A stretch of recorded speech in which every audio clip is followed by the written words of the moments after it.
Back to the Cybersecurity Auditor Mastery series on Stay Ahead. Today we are covering the entire risk management learning path. From your very first, what does risk even mean conversation, all the way to board level risk quantification. We'll move through four stages: beginner, intermediate, advanced, and expert.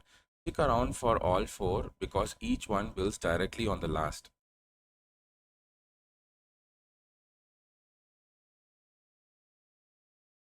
Here's a full roadmap. Beginner takes about 0 to 3 months and is mostly conceptual. 2-star difficulty. Intermediate runs 3 to 9 months where you start tying assessments to real controls and evidence. 3 stars.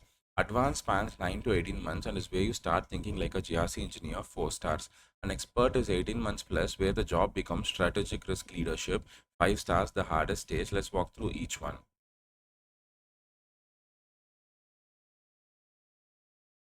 Stage 1 is beginner. The goal here is simple: understand risk language, frameworks, and basic assessment.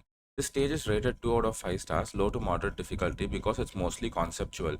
You don't need deep technical skills yet. You need to speak the language fluently.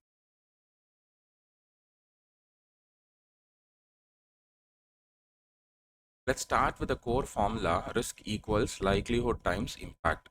The probability a threat exploits a vulnerability multiplied by the harm it would cause if it did. Now, four terms you need cold. A threat is anything that could exploit a weakness to cause harm. A vulnerability is the gap or weakness itself. A control is the safeguard that reduces likelihood or impact, and residual risk is whatever is left over after the control is applied. Walk through the example. A weak password policy is the vulnerability, a brute force attacker is the threat, MFA is the control, and whatever risk remains after MFA is your residual risk.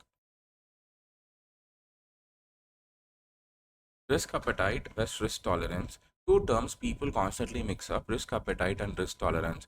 Risk appetite is the amount and type of risk an organization is willing to pursue to achieve its objectives. It's a strategic board level statement set before any specific risk is even identified. It answers how much risk do we want to take. Risk tolerance is different, is the acceptable variation around a specific objective or metric, a tactical measurable threshold applied once a risk exists. It answers how far can we drift before we have to act. Appetite sets the direction, tolerance sets the guardrails.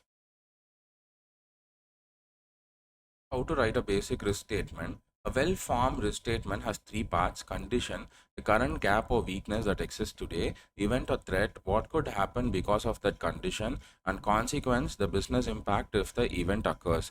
Here's the example on screen. Because production databases lack encryption at rest, that's the condition. A stolen backup or unauthorized access, the event, could expose customer PII, resulting in regulatory fines and reputational damage, the consequence. Get comfortable writing statements in exactly this shape. It's the format auditors and risk committees expect.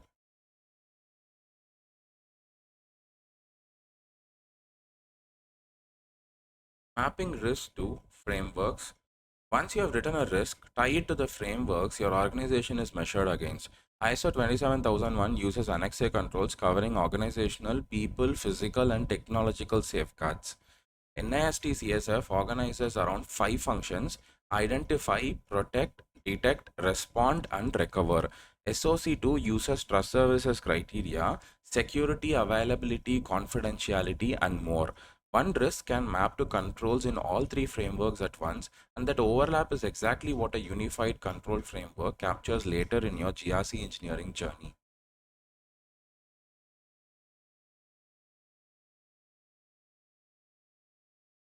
Simple qualitative risk assessment. For your first assessment, score likelihood and impact independently as high, medium, or low. Then plot the intersection on a matrix like the one on screen. Low likelihood and low impact stays low risk. High likelihood and high impact becomes critical. Why start qualitative? It's fast, it needs no data science or historical loss data.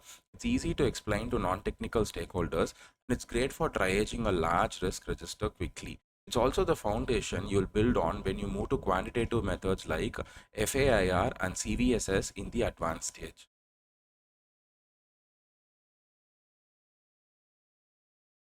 Stage 2 is intermediate. The goal shifts from theory to practice.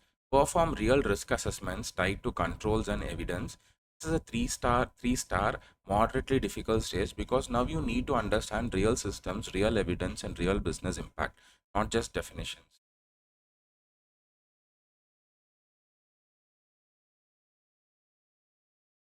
Every control gets evaluated two ways. Design effectiveness as is the control designed correctly to address the risk on paper? Would it work if performed as intended? That's checked through policy review, control narrative walkthroughs, and architecture review. Operating effectiveness as a harder question: is the control actually being performed consistently by the right people with evidence to prove it? That's checked through sampling, log review, re-performance testing, and evidence inspection. A control that fails either test is a control gap, and your job is to translate that gap into a risk statement. Score it and add it to the risk register. That's how findings become risk managed instead of just filed away. Risk scoring, CVSS and NIST RMF. Two structured scoring methods you'll use constantly. CVSS, the Common Vulnerability Scoring System, scores individual technical vulnerabilities on a 0 to 10 scale based on exploitability and impact. It's best for prioritizing patching and vulnerability management. NIST RMF, the Risk Management Framework from Special Publication 837, is a system level lifecycle based process. Categorize, select, implement, assess, authorize, monitor. It's best for federal or enterprise system authorization where you need a full lifecycle view rather than a single vulnerability score.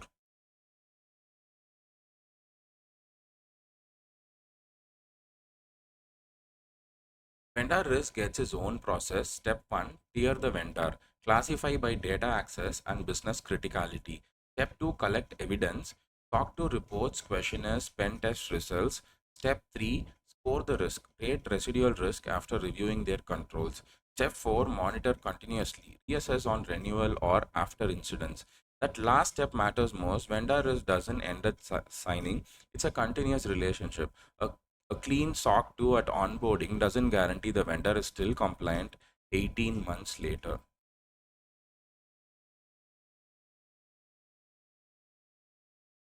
The risk register is a single source of truth. Risk statement, owner, score, treatment plan, and status all in one place.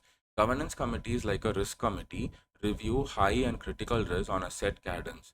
And your job is to keep that register current and present findings clearly to non-technical leaders.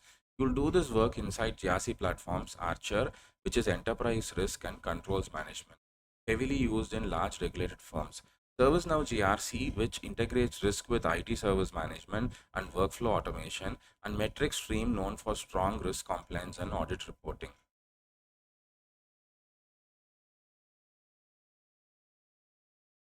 You don't need to deploy these systems yourself. You need to know what risk question each one answers. Security information and event management answers: are threats being detected and investigated in time? IAM, identity and access management answers: does the right person have the right access and nothing more? Network controls, firewall segmentation intrusion detection answers: is the blast radius of a breach contained? Fluency here is what lets you connect a technical control to an actual risk outcome.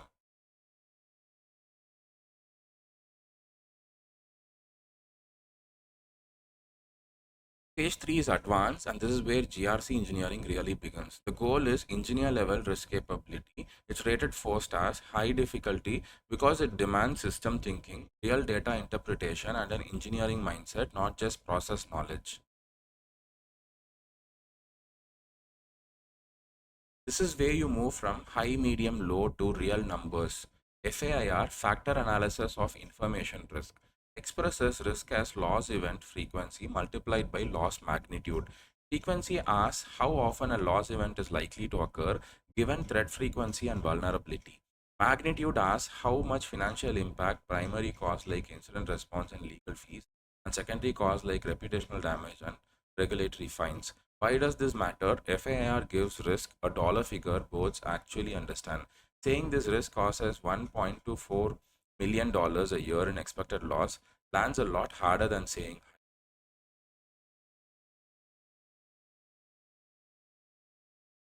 automated risk scoring and policy as code. Two engineering grade capabilities to build next. Automated risk scoring uses UEBA to flag anomalous uses and entity behavior in real time. SIEM analytics to correlate events into weight risk-weighted alerts, and ML signals to continuously rescore assets as conditions change. Alongside that, policy and compliance as code means requirements are written as machine readable, enforceable policy. Risk checks run directly in CI/CD, so a risky change fails the pipeline before it even ships. Together, these replace the old point in time audit with continuous monitoring.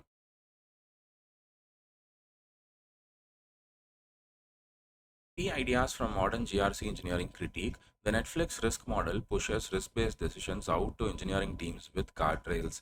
Instead of gatekeeping every change centrally, Ayub Fundi's control triage model ranks controls by their actual risk relevance.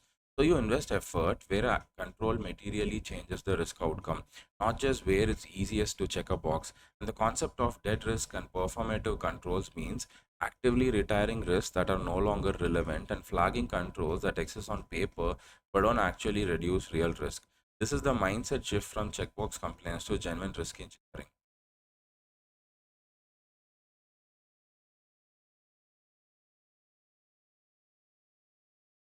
Stage 4 is expert. The final stage goal here is strategic risk leadership. It's rated 5 stars, a very high difficulty because it requires cross functional leadership, architecture knowledge, and advanced analytics all at once.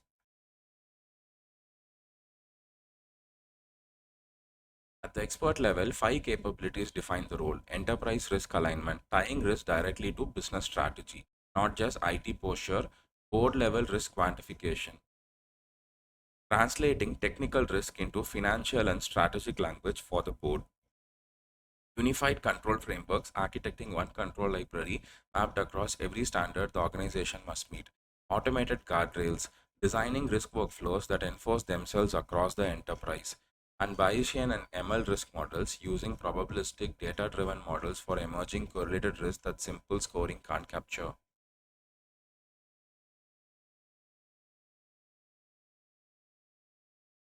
Before we close, here are the five places most GRC engineers get stuck, no matter what stage they are in. One, translating technical issues into business risk. Two, understanding how controls actually reduce risk versus just existing. Three, moving from qualitative to quantitative risk. Four, avoiding checkbox compliance and staying focused on real outcomes. And five, keeping up with automation and AI driven risk analytics as the field moves faster every year. If you recognize yourself in any of these, that's normal. It's exactly why this roadmap has four stages instead of one.